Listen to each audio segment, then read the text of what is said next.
To get some clarity on the situation, we're now joined by Sputnik Ratau from the National Department of Water and Sanitation. Good evening, sir. Thanks very much for your time. Let's just establish some facts first. You have given the municipality 12 million as the National Department. Yeah, that's... What is that for? That's what we call drought relief funding, which the municipality had applied for in terms of disaster management, the Disaster Management Act and everything else that follows. Obviously, once an area has been declared a disaster, there is a process to follow.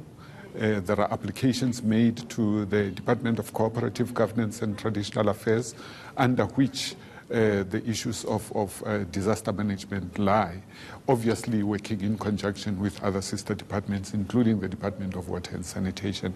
And therefore, the money that comes from there has got to be dispersed to the municipality. And that is what must happen, and that is what has happened. Yeah. Do you know what it has to be used for? Is it a sort of ring-fenced amount of money that says you can only or you will only spend it on this, that, and the other thing? It has to be spent on any project that has got to do with drought relief. But that also includes one of the important things that we never think about, which is water conservation and water demand management. And that includes the issue of looking at operations and maintenance of infrastructure that is already in place.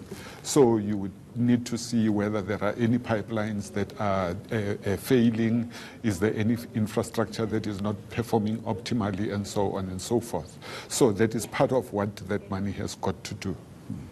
Now,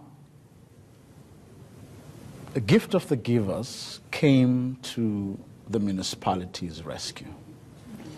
And I would imagine they were not expecting payment. They were there keen to help wherever they can.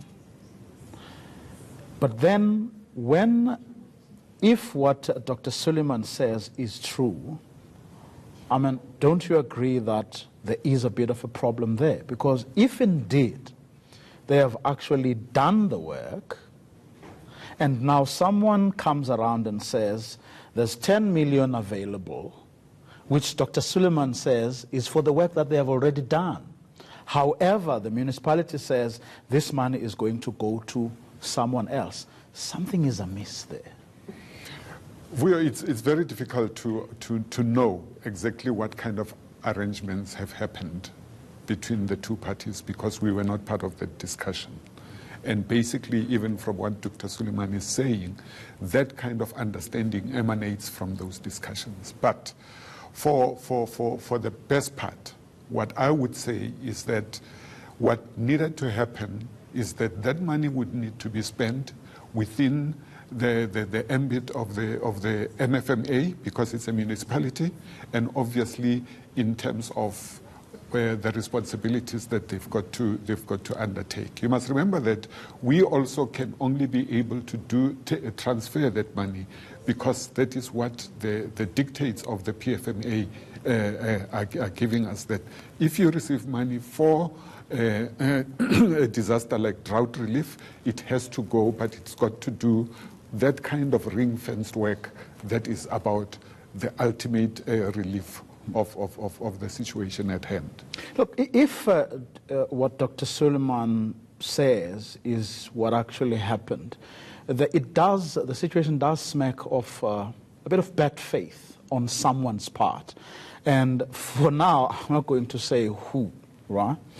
But something is not right. Did you not deem it necessary, perhaps, as the National Department, to at the very least get the facts from all the players? Well, that is a very important thing to do.